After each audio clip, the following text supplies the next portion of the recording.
tem muita coisa que não é óbvia, assim, quando você vai falar de dev freelance, porque geralmente quando você vai pesquisar esse tema, você encontra vários vídeos aqui no YouTube, alguns lendários, só que muitas vezes você vai ver, ah, não, clica aqui para comprar o meu curso de dev freelance, ou então, ah, não, clica aqui embaixo, porque aí eu tenho um link de afiliado da plataforma A, B, C e D, e eu entendo que isso é um modelo de negócio e tá tudo bem, só que eu sinto falta de ver vídeo de pessoas que realmente foram lá, e quebraram a cara, quebraram a cabeça, ou deu bom, ou deu ruim, e é por isso que eu tô gravando esse vídeo aqui como uma maneira de falar para você de uma maneira não glamourizada sobre ser dev freelance, tá? E caso você não me conheça, eu sou o Felipão, seu melhor amigo no mundo da programação, e como seu irmão mais velho no mundo da programação, tem algumas coisas que eu gostaria de saber bem antes assim. Hoje em dia, eu confesso para você, tá? Eu só pego freelance se eu puder matar num final de semana. Não pego mais freelance pra ficar competindo com trabalho, essas coisas assim. Já tive anos da minha vida que eu me envolvi mais. Só que teve muitas coisas que eu aprendi durante esse processo.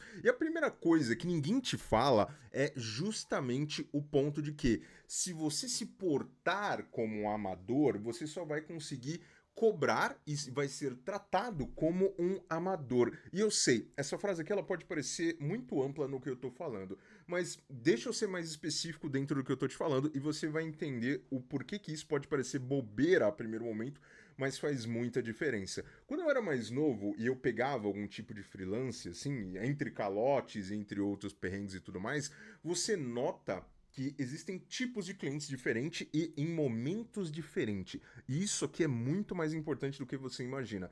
Porque quando você está pegando um freela com alguém que é um conhecido, você vai ver que tem um limite ali muitas vezes, porque aquela pessoa, ela trabalha ali no, sei lá, no estacionamento, se bem que hoje em dia ninguém mais faz sistema para estacionamento, né? Mas quando você está falando com uma pessoa de um estacionamento, é uma coisa.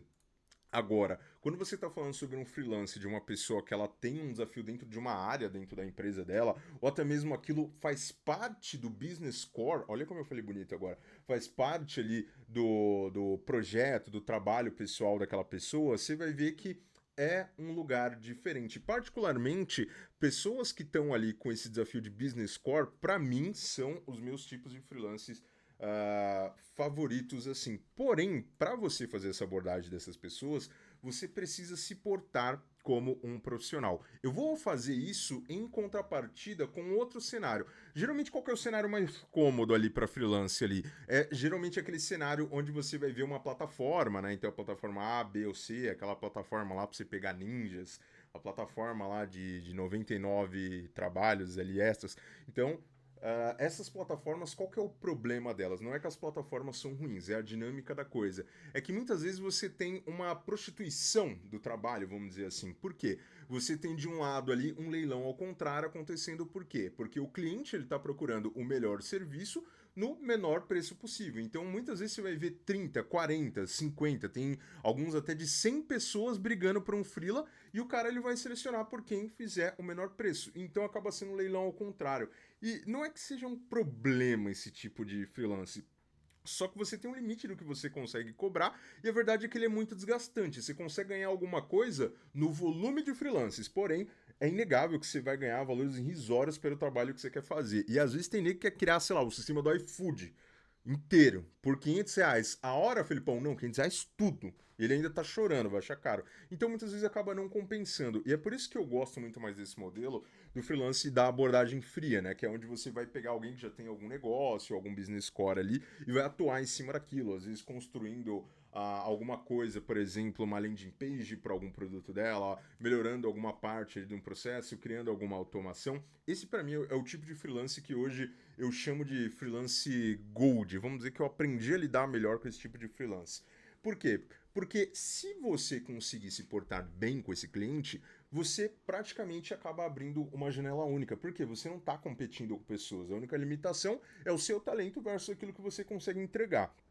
E esse tipo de cliente, ele tem uma única particularidade, que é, se ele enxergar você, é um moleque ou uma menina que vai lá e faz umas landing page, faz umas páginas ali, ele vai te pagar e vai te tratar como isso. Agora, quando você se porta de maneira profissional, você vai ver que você consegue atuar tal qual uma empresa. Então, eu vou tirar um exemplo bem aleatório aqui. Imagina que o seu Zé da padaria, sabe o seu Zé da padaria? Sempre tem o seu Zé do bar, o seu Zé da padaria.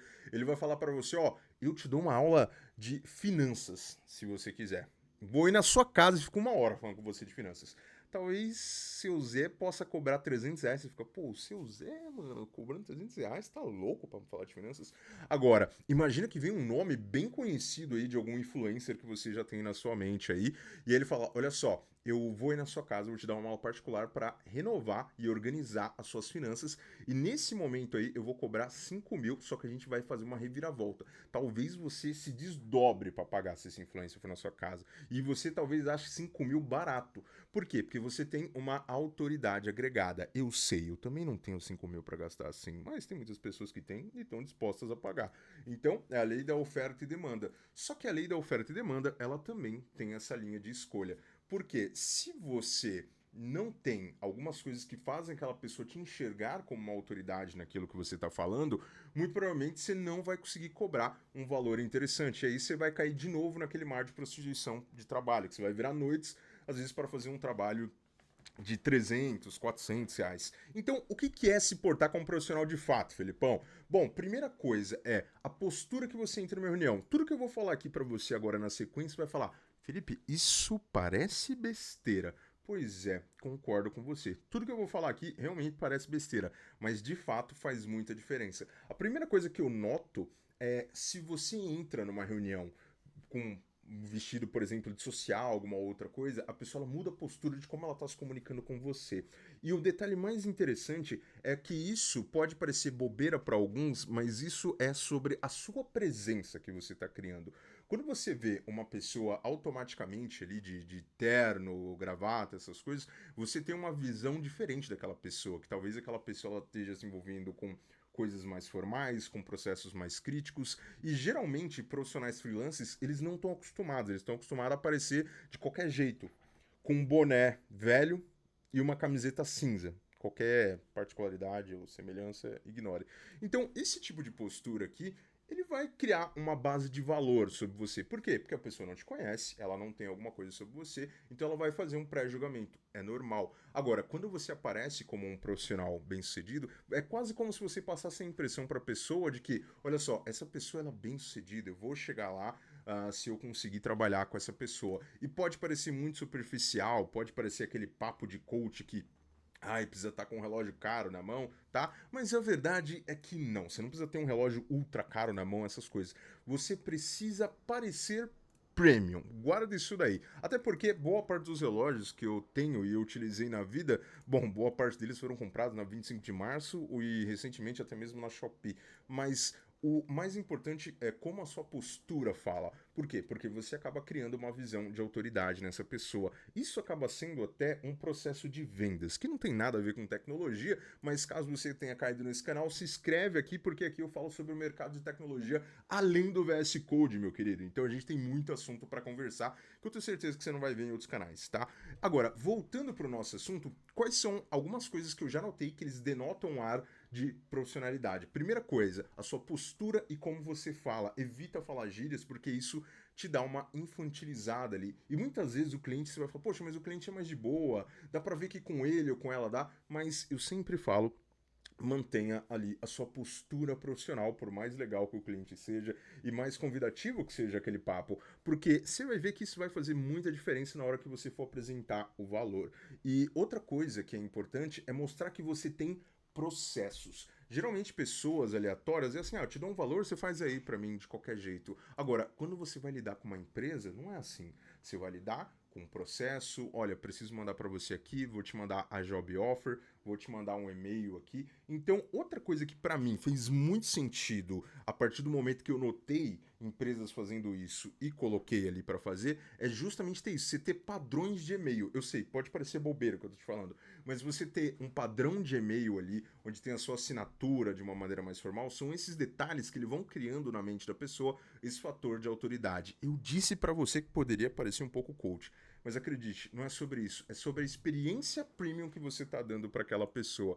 E muitas vezes aquela pessoa, ela não vai querer fechar projeto com você, mas ela vai saber que o seu valor é diferente do valor do outro rapaz ou da outra menina que está ali no mercado. Então, ao invés de fazer volumes de pequenos projetos de 300, 400, 500 reais, eu, Felipe, se for pegar um freela hoje para tirar o meu sossego, para mim são freelas na faixa de 1.000, 2.000, entre por aí.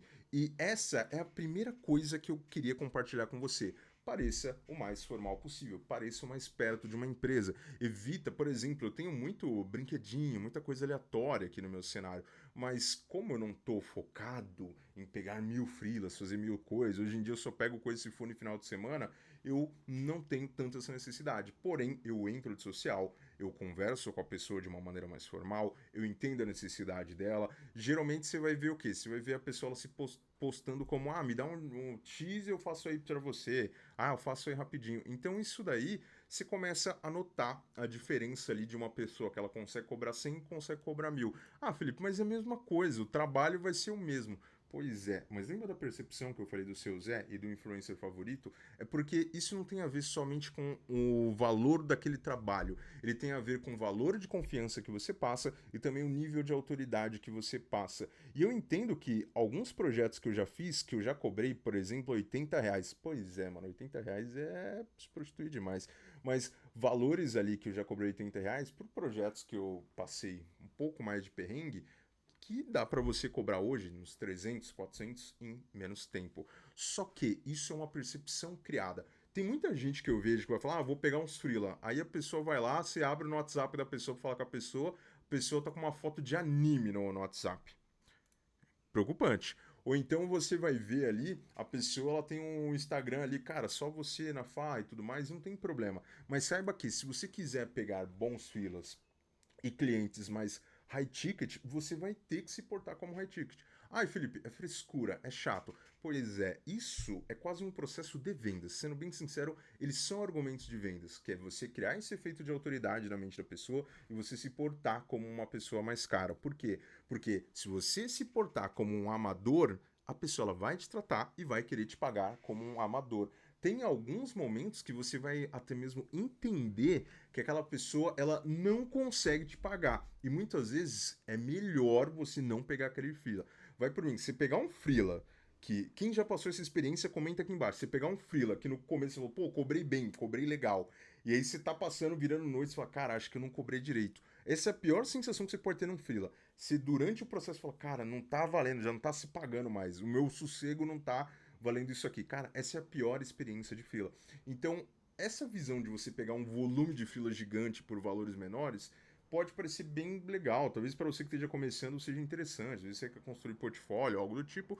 Porém, aqui cai na minha segunda regra aqui, que é justamente de você não se matar para fazer freelas ali, porque muitas vezes aquele valor ele engana. Talvez você ache que, poxa, para fazer um sistema e nossa, como dói no ouvido quando o cliente fala: vamos fazer um sisteminha aí", tá? Fazer um sisteminha, ele me dói no ouvido por conta desse sentido, que é justamente de onde cai na minha segunda regra, que é você precisa cogitar se aquele tipo de projeto ele vale o seu tempo. Tem projetos que muitas vezes vão até pagar bem, mas a dor de cabeça que você vai comprar, ela é gigantesca. Quer ver um tipo de dor de cabeça que é gigantesca? Se você não elabora um modelo de cobrança que se encaixa naquele projeto. Por quê? Coisas que você não leva em consideração. Todo projeto que você faz, ele vai te render chamados e muitas vezes melhorias. E ele acaba virando um projeto infinito, só que você já cobrou de maneira finita. Então, o mundo ideal seria você ou cobrar algum valor fechado que compense aquilo, ou cobrar por hora. Olha, eu cobro por hora, pronto, dentro aqui dessa linha do que a gente está conversando.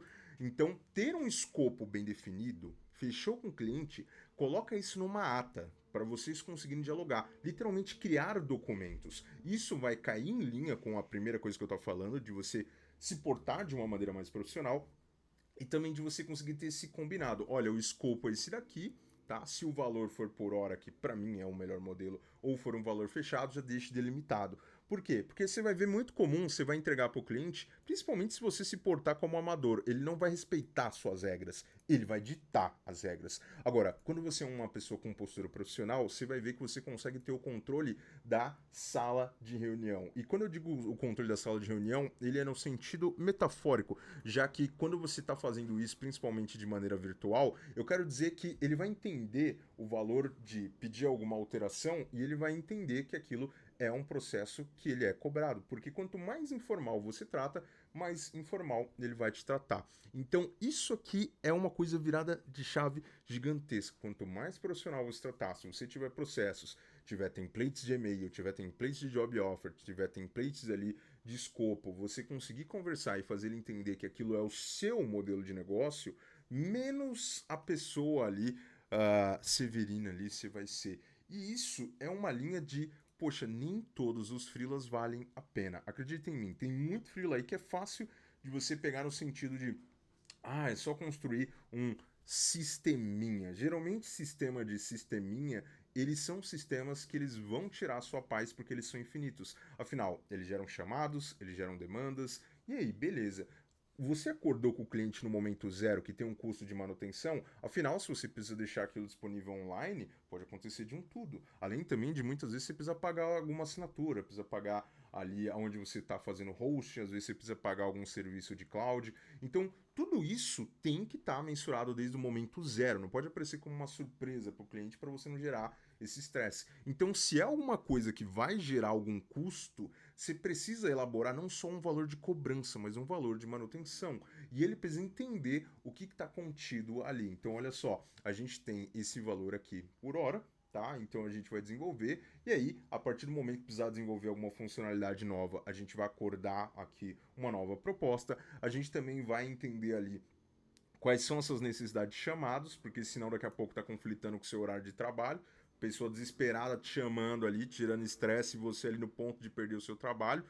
Então, isso daí são coisas que você precisa levar em consideração. Manter a postura profissional e também entender que tem alguns clientes que não valem a pena. Se você tem um cliente que ele chora muito ali, você fala, poxa, o cara tá querendo construir um sistema inteiro, só que o valor que ele tá querendo me pagar, cara, é muito barato. E às vezes você fala, cara, eu vou pegar esses R$ 1.000 aqui, esses 1.500 aqui, porque eu quero fazer. Só que às vezes a dor de cabeça é tão grande que você deixa de estudar, você deixa de investir no seu trabalho mesmo, você deixa de ter um tempo de lazer, que é muito importante, ninguém é uma máquina, se merece ter um descanso ali. Às vezes aquilo não vai valer mais a pena. Então, muitas vezes é melhor você não pegar um trabalho e falar para a pessoa, ser sincero, olha, eu entendo, né?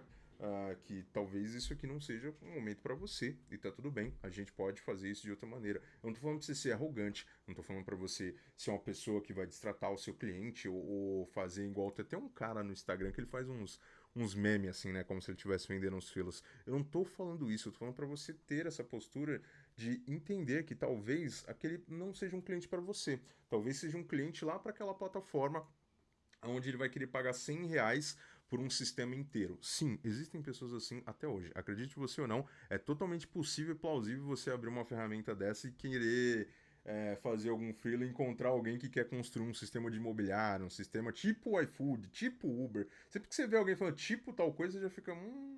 Então, esse tipo de cliente, muitas vezes, ele não vai valer ali, que para mim é a segunda regra e é a regra de ouro, que é tem que ver se vale a sua paz. Agora, tem uma terceira coisa que para mim teria feito muita diferença quando a gente está falando ali na hora de fazer freela como dev, porque a gente entende freela como dev, algo que você necessariamente precisa codar. E geralmente bons freelas você vai ver que eles não necessariamente eles envolvem tanto código. Então, eu vou dar um exemplo, inclusive o caminho das pedras. Tem muitas pessoas que, por exemplo, muitas vezes vão precisar de alguma coisa que é uma página estática. Ela vai precisar muitas vezes de algum site, de alguma landing page para alguma outra coisa. Ela vai precisar de algum elemento ali para ela conseguir vender alguma mentoria, alguma consultoria que ela já vende ou algo do tipo. E ao invés de você ir lá e querer fazer com o front-end, eu sei, muitas vezes você está empolgado, você está estudando, às vezes você fala, não, já vou aproveitar que eu estou querendo aprender, sei lá, Angular, e aí vou aproveitar e vou usar para fazer isso, né? O que é uma coisa bem legal, diga-se de passagem, não é errado. Porém, você tem caminhos com menos dor de cabeça, porque Guarda isso que eu tô te falando, porque isso aqui eu aprendi a duras penas. Quanto mais código você gera, mais oportunidade de bugs e de melhoria que você precisa fazer. E sabe qual é a parte que geralmente você esquece quando você faz isso em consideração? É que você esquece que o projeto ele vai precisar ser modificado em algum momento ou alterado. Então, se você complica muito o seu processo de criação, o processo de manutenção também ele vai ser complicado. Principalmente se você estiver aprendendo a tecnologia, você não domina. Você está aprendendo aquela tecnologia. O cliente pede alguma alteração, você vai ficar virando noite, vai ficar passando dor de cabeça. Então, muitas vezes, prefira, e não tem nada errado, você ser um dev e fazer coisas que não necessariamente você está codando, tá? Não sei se alguém te contou. Bem-vindo ao mundo atual. Não sei se você sabe, inclusive, que começou um negócio de IA a popularizar bem mais, apesar de ser antigo agora tá bem mais aí, mas é que, por exemplo, esse tipo de projeto, você tem ferramentas, você tem, por exemplo, ferramentas de CMS que você pode fazer ali, né, um gerenciamento de conteúdos, você pode ter também ali uma ferramenta como, por exemplo, caramba, me falhou o nome. Lembrei aqui, né, com o Elementor, por exemplo, ali, que ele é um page builder, tá? E não tem nada de errado você construir coisas com page builder. Muitas vezes ele vai te dar uma facilidade de criação e de manutenção. E para mim, quando fazer freela, essa é a palavra mais importante do que você pensar em codar. É como dar manutenção de maneira rápida para isso aqui. Porque se você cobra um valor de algum freela e ele dá dor de cabeça ali, dá algum perrengue, você não pode querer cobrar isso do cliente. Você vai ter que resolver. E muitas vezes, se você se enrola todo na construção, você vai ter mais dor de cabeça. E aí você vai ver que aquele freela que era de 2 horas ou de um final de semana vai estender para todos os dias da semana, vai estender muitas vezes ali para só sexta-feira, para outros finais de semana. Então pense em criar soluções quase que de prateleira ou que você não tenha tanto embrólio ali na hora de dar manutenção. Para mim, a principal coisa é, para mim, freela bom é freela que você faz e não volta. Você fez, foi lá e derrubou o problema. Ele não volta. Então, esse tipo de freela aqui, para mim, é o tipo de freela Gold, o tipo de freela Premium. Obviamente que daria para fazer um vídeo detalhando cada coisa dessa daqui, mas essas são algumas coisas que você aprende tomando no coco, assim. Inclusive, deixa nos comentários aqui se alguma vez você já caiu no coco aqui, né? Já te martelaram com algum desse tipo de problema aqui. E para você que gosta, né, de conteúdo de freela aqui, eu pretendo fazer outros conteúdos de vida real, tá? Sim, aquele papo aleatório de se inscreve aqui no meu link na plataforma. Não, vamos conversar e compartilhar. Eu sinto mais falta da gente conseguir compartilhar coisas real life, assim, sem ter a necessidade, pô, tem uma publi, tem alguma coisa. Eu entendo que é legal, é interessante, e é um modelo de negócio de muitas pessoas, mas muitas vezes eu não quero ouvir uma publi, eu quero ouvir de alguém que já passou esse tipo de perrengue aqui. E se tem outras coisas que você quer saber também sobre Dev Freela, eu posso fazer um vídeo aqui, deixa como sugestão, e a gente vai se conversando logo mais. Ah, e meu lindo, pelo amor de Deus, jamais pegue filas para fazer sisteminha tipo alguma coisa.